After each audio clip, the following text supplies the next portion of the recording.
before he became the 41st President of the United States, before Desert Storm and the endgame of the Cold War. George H.W. Bush was a very young Navy pilot who had barely survived being shot out of the sky over the Pacific. He came home, married Barbara Pierce in 1945, and began a life defined by three relentless trajectories at once: oil, politics, and family. The Bush story is often told through offices and titles: congressman, UN ambassador, CIA director, vice president, president. But running quietly beneath that public arc was a second story, the one unfolding in cars packed for yet another move, in cramped starter houses in West Texas, in hospital rooms and campaign stages. The story of 6 children whose lives would trace the full cost of ambition, service, and loss. George and Barbara Bush had 6 children. Their first, George Walker Bush, was born in 1946 and would one day become the 43rd president, turning the Bush name into a rare American dynasty. Father and son both in the Oval Office. Their second child, Pauline Robinson Robin Bush, arrived in 1949 and died of leukemia in 1953, a loss that permanently reshaped the emotional core of the family. Then came John Ellis, Jeb, in 1953, who would rise to become governor of Florida and a presidential contender in his own right. Neil, in 1955, whose business dealings and role in the Silverado savings and loan debacle dragged the Bush name into financial scandal. Marvin, in 1956, who built a low-profile but controversial career in security and investments. And finally, Dorothy Doro, in 1959, the youngest and only surviving daughter, who chose a life of authorship, philanthropy, and behind-the-scenes influence. Their childhood was in constant motion. From Connecticut to California, from Midland and Houston to Washington, the Bush children moved dozens of times as their father chased oil deals, political office, and later diplomatic posts. They grew up in a home that tried to be normal: chores, sports, church, summer in Kennebunkport, yet was never far from the next campaign, the next posting, the next crisis. The family's first great wound came early, with Robin's death at age 3 after months of desperate treatment in New York. That loss hardened something in George H.W. Bush and deepened something in Barbara. For the surviving brothers and sister, it became the defining absence, the sibling whose name was always spoken quietly, whose photograph never left the mantle. By the time George H.W. Bush reached the presidency in 1989, his children were already adults carrying their own complicated stories. One son was the popular governor of Texas and future president. Another was steering Florida through hurricanes, elections, and controversy. A third had already stood in the ruins of a failed savings and loan, his business judgment on trial before regulators and the public. A fourth was tied to a security firm whose clients and timing invited endless speculation. The youngest daughter became the emotional historian of the family, writing about her parents' lives and shepherding the legacy institutions that would outlast them. In this series, we will move from number 6 to number 1. From the child whose life was heartbreakingly brief, to the daughter who inherited the role of guardian, to the sons who turned the Bush name into a dynasty, a controversy, a brand, and a burden. Together, their paths reveal the full, human outline of George H.W. Bush's legacy. Not just a president managing wars and treaties, but a father whose children carried his choices, his virtues, and his failures into the next generation. Number 6. Pauline Robinson, Robin Bush. Number 6 is Pauline Robinson. Robin Bush, born in 1949, the child whose life was brief, but whose impact became the emotional cornerstone of the entire Bush family. She was the Bush's second child, a quiet, gentle toddler with soft blonde hair and a disposition her parents described as almost luminous. Robin never lived long enough to understand the world that surrounded her. Yet her presence and her loss shaped her parents and siblings in ways that echoed across decades of American political history. Robin's early life was marked by ordinary joys: sandboxes, picture books, the warm chaos of a young family still finding its footing in post-war America. George and Barbara Bush were a young couple navigating their way through new jobs, tight budgets, and constant moves. In the middle of this whirlwind, Robin was the calm center, affectionate, curious, and adored by her older brother, George W., who was 3 at the time. Their bond was deep and uncomplicated, the kind of sibling connection untouched by rivalry or distance. The turning point, one that would break the Bush family open, came in 1953, when Robin was diagnosed with advanced leukemia. At that time, the disease was almost always fatal in children. But the Bushes refused to give up hope. They flew her to New York for treatment, endured endless hospital hours, clung to every small improvement, and suffered every setback. Barbara Bush later wrote that Robin's illness pulled her husband closer to their daughter in a way she had never seen before. George H.W., brushing her hair, carrying her through the hospital corridors, comforting her with a tenderness that astonished even her mother. Robin died on October 11, 1953, just weeks before her 4th birthday. Her death devastated her parents. George H.W. Bush wept openly, an emotional release he rarely allowed himself in public life afterward. Barbara Bush's grief hardened into a kind of stoic resilience, shaping the steeliness that later defined her as First Lady. Their marriage, tested early by tragedy, emerged with a bond forged in loss. For the Bush children who came after, Jeb, Neil, Marvin, and Doro, Robin became the still point of a family story they had never personally witnessed but felt everywhere. Photographs of Robin stood in family homes for decades. Her name surfaced in conversations unexpectedly. Her absence shaped their mother's strength and their father's emotional restraint. The Bush family learned early that life could change in an instant, a lesson that would inform their public dignity through later crises, scandals, and wars. Robin's legacy is not found in actions, speeches, or accomplishments, but in the emotional architecture of the Bush dynasty. She became the angelic memory that softened some corners of a family built for political battle. She was the reminder of fragility behind public power, the reason her parents cherished life's smaller joys, and the silent influence on the brothers who would one day govern states and nations. Robin Bush lived only 3 years, but she became the quiet heartbeat of her family. The loss that reshaped them, the love that grounded them, and the memory that outlasted presidencies. Number 5. Doro Bush. Coach number 5 is Dorothy Walker. Doro Bush Koch, born in 1959, the youngest of George and Barbara Bush's children and the only daughter to survive into adulthood. If Robin's short life became the family's emotional wound, Doro's arrival 6 years later became its quiet renewal. A late blessing for parents who had already endured tragedy, and for brothers who had grown up inside the disciplined rhythms of a household built around ambition and public responsibility. Doro's childhood unfolded in the shifting landscapes of Texas oil fields, Washington politics, and the family's beloved summer refuge in Kennebunkport, Maine. She learned early to adapt to constant changes in her father's career, from businessman to congressman to diplomat. Yet her upbringing was marked by an intimacy and gentleness that her older brothers often described with a protective pride. As the youngest, she became the emotional thread tying the siblings together, a presence who softened the competitive energy of a household filled with strong personalities. The turning point in Doro's life came during her father's ascent to the presidency.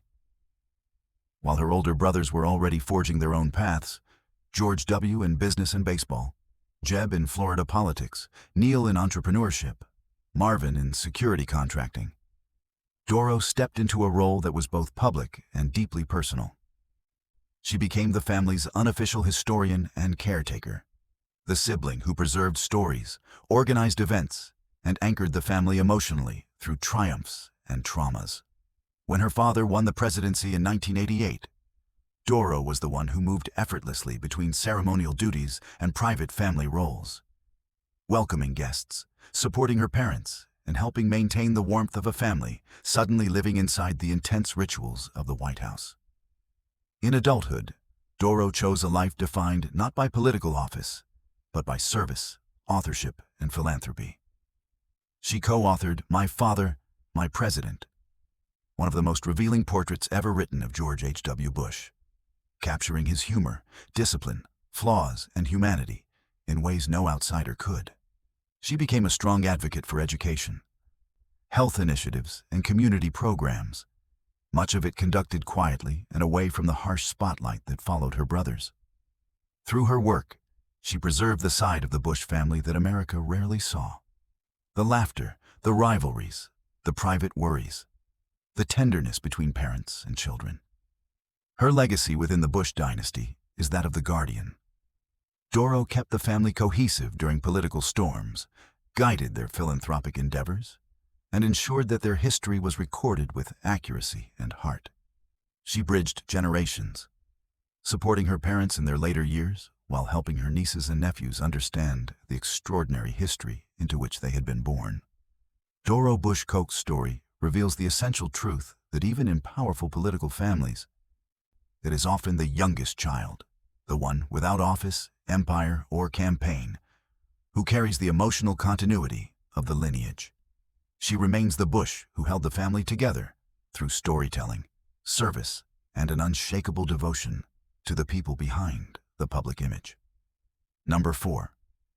Marvin Pierce Bush. Number 4 is Marvin Pierce Bush.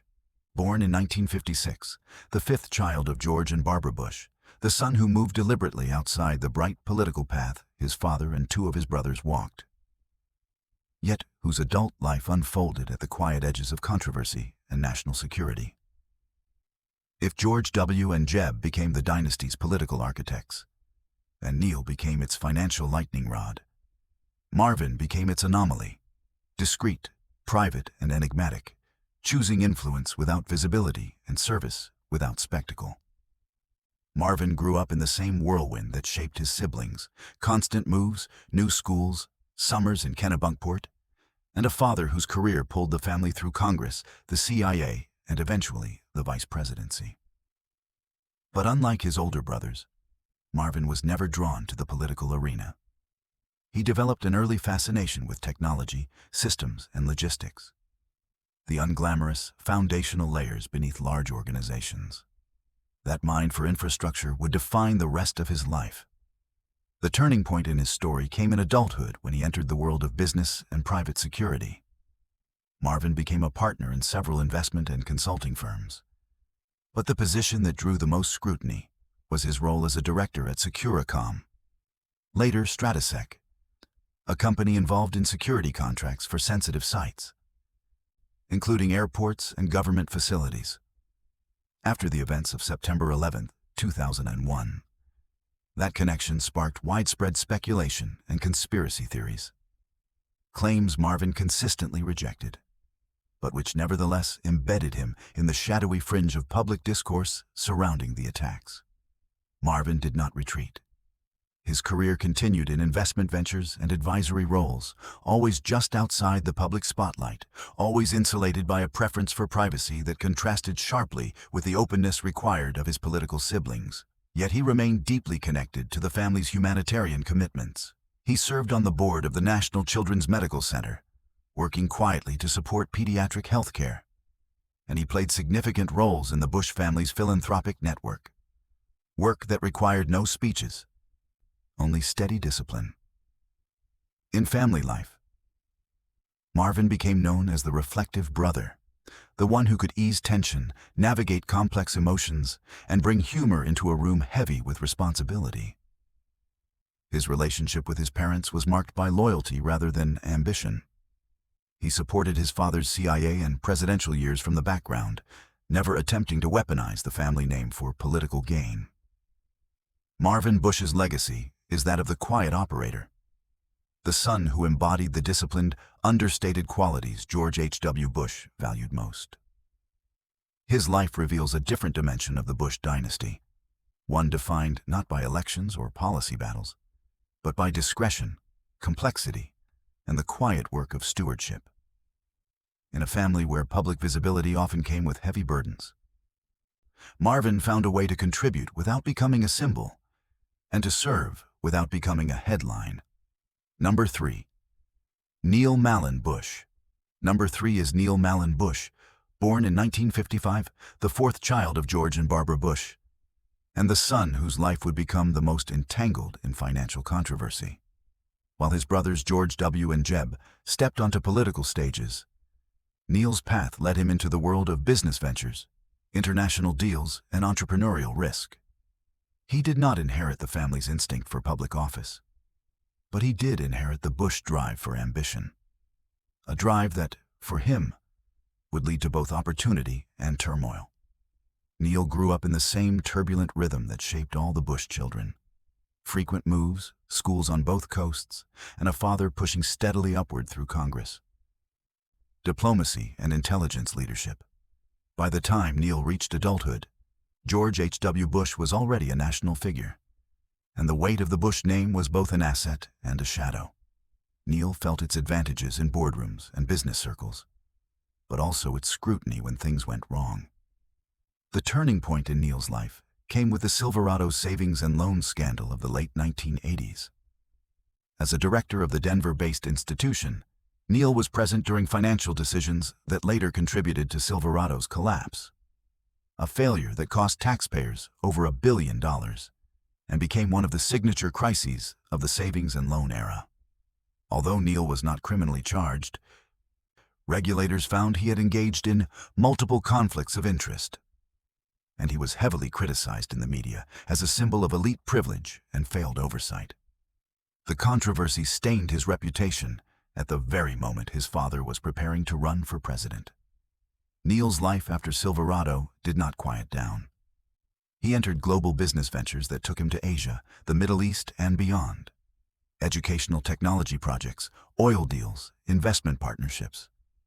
Some succeeded, many drew scrutiny, and nearly all fueled public suspicion about whether his last name opened doors that would otherwise remain closed. Yet through it all, Neil remained undeterred, cultivating a persona that combined entrepreneurial optimism with a willingness to court risk. On the personal front, Neil's marriage to Sharon Bush ended with a very public and contentious divorce, adding emotional turmoil to an already complicated public profile.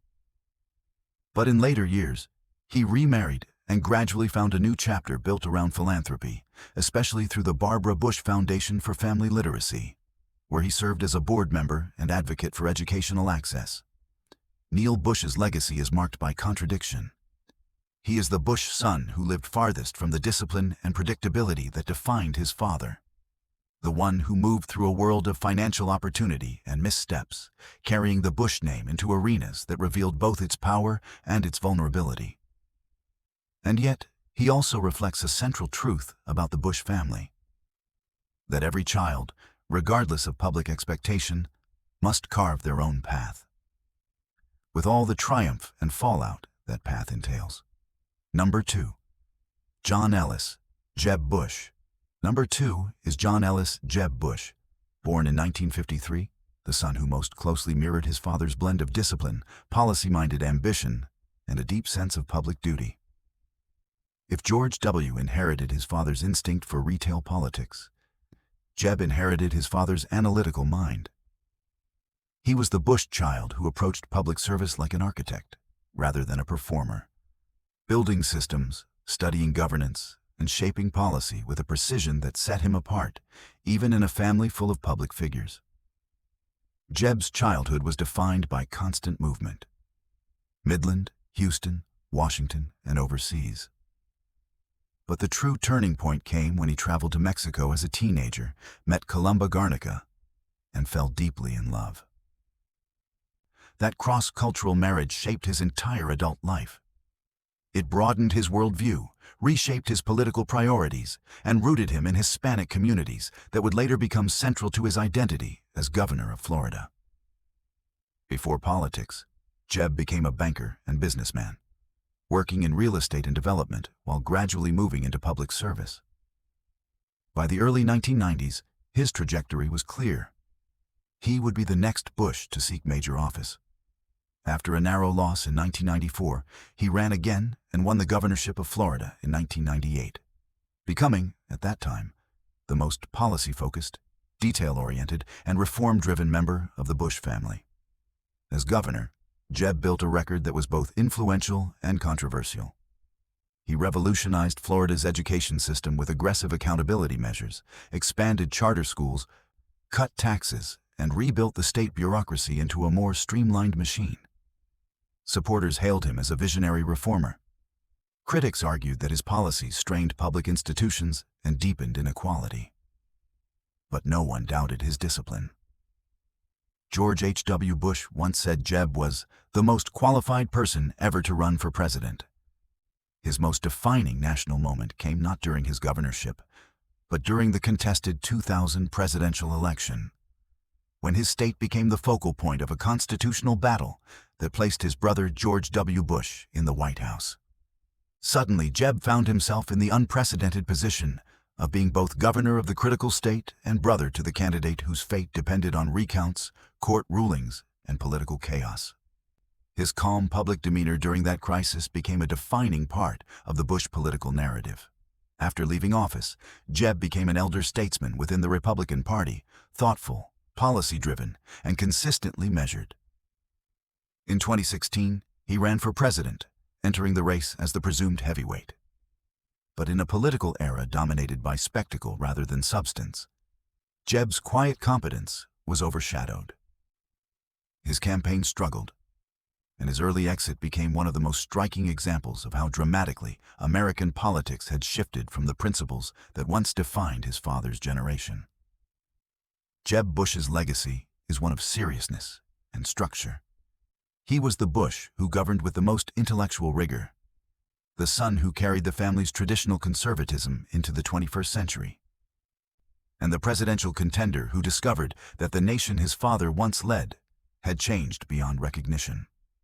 Through Jeb, we see the Bush dynasty's collision with a new political world, and the sober dignity of a man who chose principle over spectacle. Number 1. George Walker Bush. Number 1 is George Walker Bush. Born in 1946, the eldest child of George and Barbara Bush, and the one whose life would transform the Bush name from a powerful political legacy into a full American dynasty. He was the son who followed most closely in his father's footsteps, but in doing so, he created a path of his own that led to the highest and most difficult office in the world. If George H.W. Bush was the steady navigator of late Cold War diplomacy, George W. Bush became the wartime president of a new and unstable century. George W. Bush's childhood was defined by motion, confidence, and contradiction. He was cheerful, outgoing, and mischievous, a child who inherited his mother's humor and his father's competitive streak. Yet beneath the brightness was a quiet pressure. He was the firstborn son of an ambitious man who was steadily climbing the ladders of oil, politics, and national service. Early on, George W.'s siblings understood something unspoken, that he carried expectations none of them were asked to shoulder. The turning point in his early life came not in childhood, but in middle age. After drifting through business ventures, struggling with alcohol, and feeling professionally unanchored, George W. experienced a personal transformation in the mid-1980s. His religious conversion, coupled with a decision to quit drinking entirely, marked the beginning of the disciplined, focused man who would eventually become governor of Texas. As governor, 1995 to 2000, George W. cultivated a bipartisan style he called compassionate conservatism, surprising critics with his ability to work across party lines. His success made him the natural heir to the Bush political legacy. When he ran for president in 2000, he did so not only as the son of a former president, but as a leader who believed he could unite a divided nation. His first months in office were quiet until September 11, 2001, the day that defined his presidency and altered the course of world history. From the rubble of the Twin Towers, George W. Bush emerged as a wartime president. He led the nation through the invasion of Afghanistan, the global war on terror, and the deeply controversial war in Iraq. His presidency was marked by both moments of soaring resolve and decisions that would haunt American politics for decades. Supporters saw him as a man of moral clarity. Critics argued he led the country into costly conflicts. But the intensity of his tenure cemented his place in history in a way no other Bush child could equal.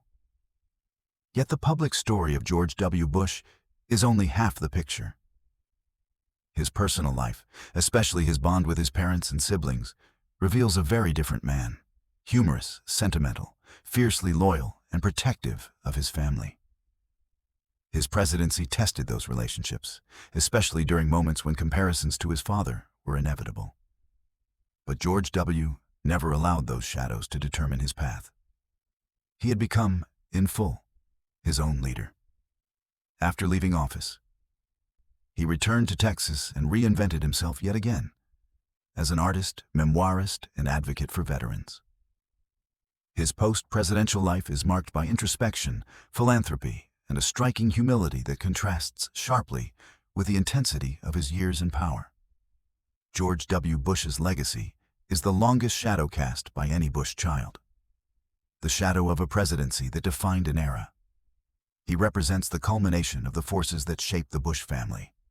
Ambition, service, faith, resilience, and the willingness to stand in the fire when history demands it.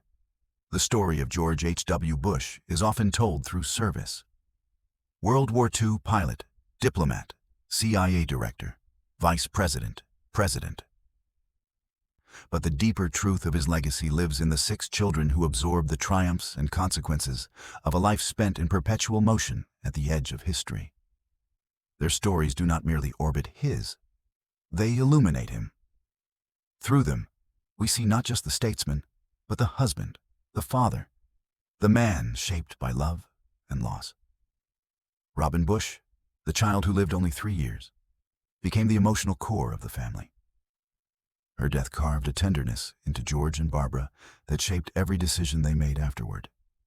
It taught them fragility, deepened their resilience, and left an imprint so powerful that her siblings felt her presence decades after she was gone. Doro Bush, the youngest daughter, inherited the family's heart. She became the guardian of its history, the keeper of stories.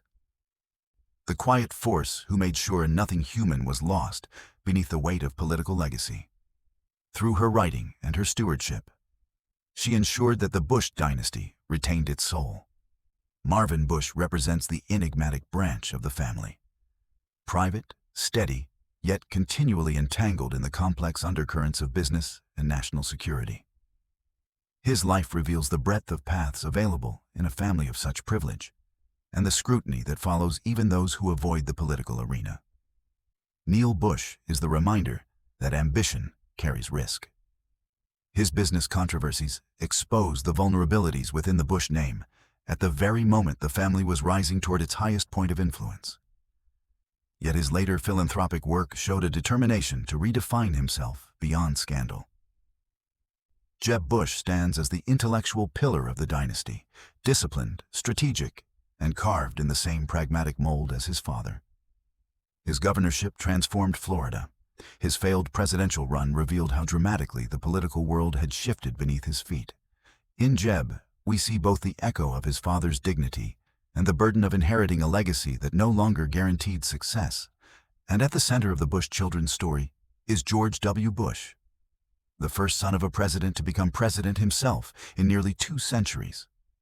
His leadership during some of the most turbulent years of modern history made him the defining figure of the Bush dynasty, embodying its courage, its controversies, and its enduring complexity. Together, these 6 children form a mosaic of a family shaped by service, ambition, sacrifice, and reinvention. They reveal that presidential legacy is never a solitary achievement. It is a lineage carried by those who bear the name long after the crowds disappear. Through their triumphs and struggles, we see the full measure of George H.W. Bush, not only as a leader, but as a father whose influence extended far beyond the Oval Office and into the lives of the next generation of Americans touched by the Bush story.